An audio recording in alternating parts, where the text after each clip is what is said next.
Eto na mga katambay ang full chapter para sa chapter 1054 ng One Piece. Isa sa mga magandang chapter na puno ng revelasyon ang matutunghayan natin dito. Kaya sabay-sabay nating alamin. Pero bago yan ay huwag kalimutan i-like ang video, mag-subscribe at i-hit ang bell para maging updated sa mga spoilers, teorya at chapter patungkol sa One Piece. O paano? Simulan na natin. Let's go! Magsisimula ang chapter sa isang flashback. Nangyari to 63 years ago. Kasagsagan to nung nangyaring pagwawala nitong bata pa na si Charlotte Linlin. Nasabi na nung araw na yon ay ang ilan sa mga matatandang giant at iba pang mga mamamayan sa isang village ay pinatay nga nitong batang Big Mom. Kasama na dito sa nasawi itong si Jorul na tinatawag na Waterfall Beard, ang kapatid ni Elder Harul. Hindi pa dyan nagtatapos dahil ilang araw pagkaraan ng nangyari ay dito naganap yung delubyo sa Elbap. Nagkaroon nga daw ng mga malalakas na bagyo. Pag-apoy sa paligid, yung pagyelo ng matindi na sumira nga sa mga tanim ng mga giants. Kaya wala silang naaani nun. Yung delubyo na yon ay naapektuhan din yung dagat. Kaya wala din huling isda ang mga mangingisda nun. Lipat tayo sa castle. Itong si Estrida nga nagwawala at sinisisi itong si Loki na kaya daw nangyayari ang delubyo sa Elbap ay hinahayaan daw nila na mabuhay pa itong si Loki. Sabi naman ng isang guard ay hindi naman daw siguro, nagkataon lang yung ganon. Bigla-biglang may narinig silang may sumira nung pinto sa silid ni Estrida at nakita nila itong si Baby Loki na sinira yung pinto kaya nagulat yung guard at si Estrida. Sinabi nito na ayaw daw niyang makita itong Baby Loki, wag daw papalapitin sa kanya. Pinipigilan niya ng ibang guard itong Baby Loki na umiiyak at gustong puntahan yung mama niya. Kaso sabi ng ibang guard na hindi daw pwede at nagagalit nga itong Reyna. Sabi pa ni Estrida na dapat patayin na itong si Loki dahil ito nga daw yung malas sa Elbap. Magpapatuloy pa nga daw ang kamalasan pag nabubuhay pa daw itong si Loki. Nagpapatuloy ang delubyo sa Elbap at iniinda na ito ng mga mamamayan. Pinakakawawa nga dito itong mga bata dahil walang ani at mga nauhuling isda. Kaya wala silang pagkain. Dahil tagutom na sa Elbap, yung ibang mga mandirigma na giant ay nagpasya na manggulo at kumuha ng mga pagkain sa ibang mga lugar. Naisipan pa ng iba dito na puntahan ng mga tao dahil mas madali daw kalabanin ng mga yon. Pero bigla na lang naramdaman at nakita nung dalawang nag-uusap na giant na may mga pasugod na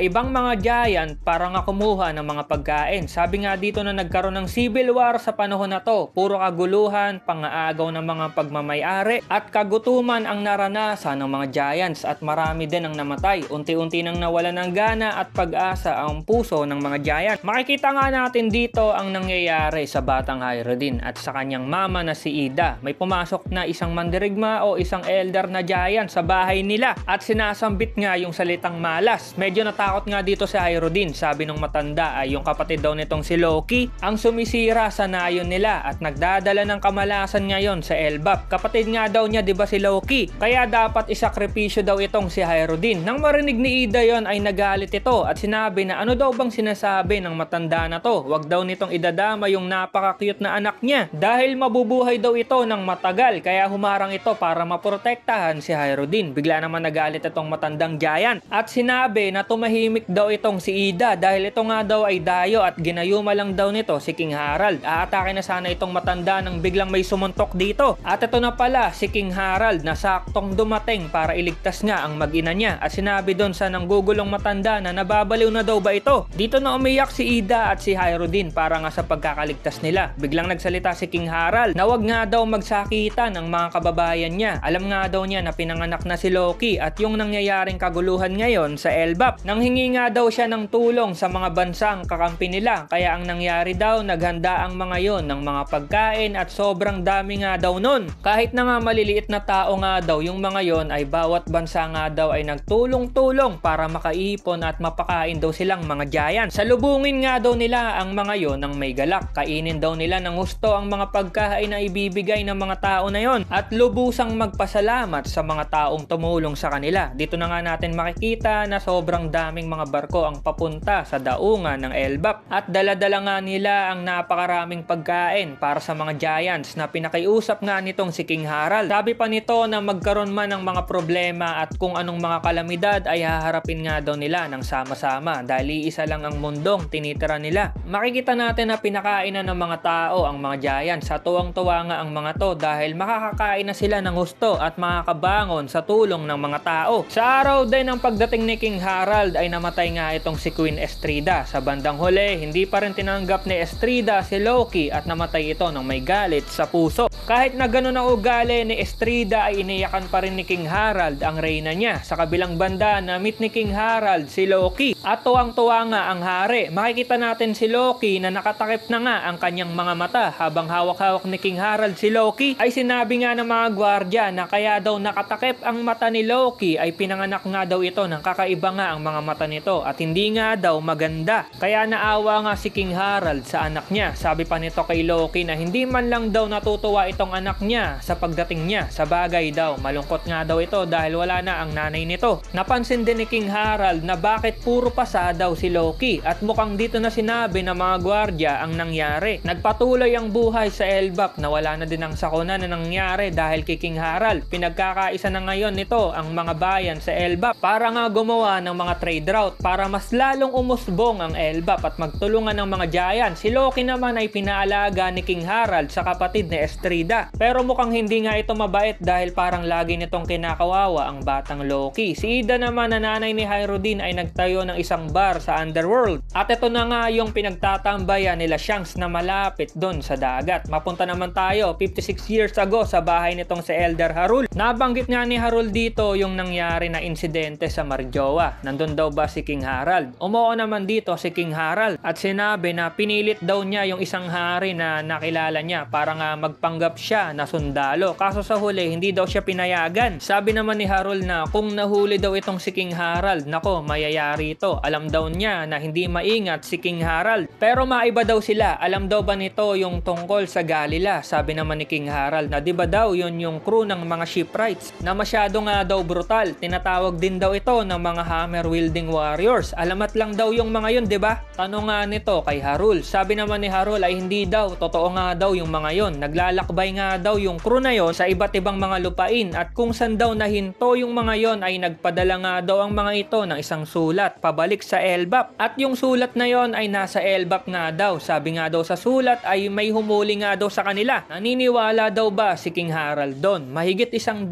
mga mandirigmang giant daw ang kasama sa crew na yon. At yung iba pa daw dito ay may dugo ng ancient giants pero nahuli. Ang tanong nga nitong si Hyrule ay sino daw ang humuli sa mga yon? Sabi naman ni King Harald na sa tingin daw ba ni Hyrule ay yung world government ang may pakana sa nangyari. Sabi naman ni Hyrule ay walang duda daw na may isang kalaban ang lumitaw nung panahon na yon. Pero naglaho daw yung parte na yon sa kailaliman ng dagat. Sa makatuwid daw yung rason daw kaya hindi natagpuan ni King Harald yung mga yon ay hindi daw nito kasalanan. Napaisip naman si Harald na kalaban daw galing sa nakaraan. Sabi pa ni Hyrule na meron daw siyang naririnig na balita sa di kalayuan. Meron nga daw kinulong sa yelo na army ng mga giants. Sabi naman ni Harald na hindi daw nila dapat kalimutan na isa sila sa mga giants na minsang nagasik ng lagim sa mundo. Na alam naman daw nila na hindi nila mabubura yung ganong kasalanan. Confirmed na yung sinasabi nila Hyrule at Harald dito na Galila crew ay ito yung nakakulong sa yelo doon sa Punk-Hazard. Ang tanong, bakit sila kinulong? Mukhang napag-eksperimentohan din ng mga to. Sa kabilang banda, itong si Loki ay inaalagaan pa rin ng tito niya pero inaabuso nga ito. Mukhang ginugulpi madalas kaya sa pagdaan ng mga panahon, kaya ganun lagi ang dinadanas nitong si Loki. Maiba tayo ulit 48 years ago kung saan nagkaroon ng mga ruta at kalakalan sa Elbap. At sa panahon daw na to ay yung mga bayan ay nagkakaisa na. Marami ang tagahanga ni King Harald dahil napaganda nito ang Elbap at naisaayos. Sa isang event dito ay itong si Hyrule nakasuporta nga sa tatay niya pero binubuli nga ito ng mga gwardya at sinasabi na bastardo nga ito. Pagkatapos ng event na yon ay ilang araw ang nagdaan, may nangyari nga. Umalis na naman itong si King Harald para maglayag at dahil wala na naman ang hari, itong si Loki nang gugulo sa village. Pinakawalan nga nito yung mga halimaw na nanggaling sa Underworld kaya yung mga giant ay nagkagulo. Pati mga bata at matanda na dadamay. Naging pasaway nga si Loki nung lumaki pero dumating nga bigla si Hyrule para pigilan yung kapatid niya. Sabi nga nito na wag nga daw guluhin ni Loki yung village na iniingatan ng tatay nila. Bigla naman sumabat si Loki na ano daw sabi ni Hyrule, wag nga nga daw nitong tinatawag na ama yung tatay niya. Yung tao daw na yun ay nire-respeto ng ilan sa mga giant doon, pero lagi naman daw umaalis yun para makipagkaibigan sa mga walang kwentang tao. Sabi naman ni Hyro din na hindi na daw importante kung ano o sino ka pa. Lahat daw ay may karapatan para itrato ng tama. Ang pagiging malaki nga daw ay hindi ibig sabihin importante na. Bigla naman nagalit si Loki at sinabi na importante daw siya dahil siya yung prinsipe at hinampas nga ng Ogre Club nito si Hyro din. Wag nga daw ulit nito kakausapin si Loki. Dahil sa nangyari, nakita nga nila Gerd at Goldberg itong si Hyro din na nabugbog ni Loki. Habang tinutulungan si Hyro din ng mga kaibigan niya ay nainis naman si Loki. Pinigilan nga ng ilan sa mga gwardiya si Loki at sinabi na wag daw gawin yon dahil prinsipe din daw itong si Hyro din. Kaya nagalit na naman si Loki at sinabi na wag nga daw nilang tawagin na prinsipe yon at hinampas nito yung isa sa mga gwardiya. Patuloy ang pangmamaliit ni Loki sa ibang mga giants. Nang matapos yon ay umalis na itong si Loki at pumunta sa Underworld.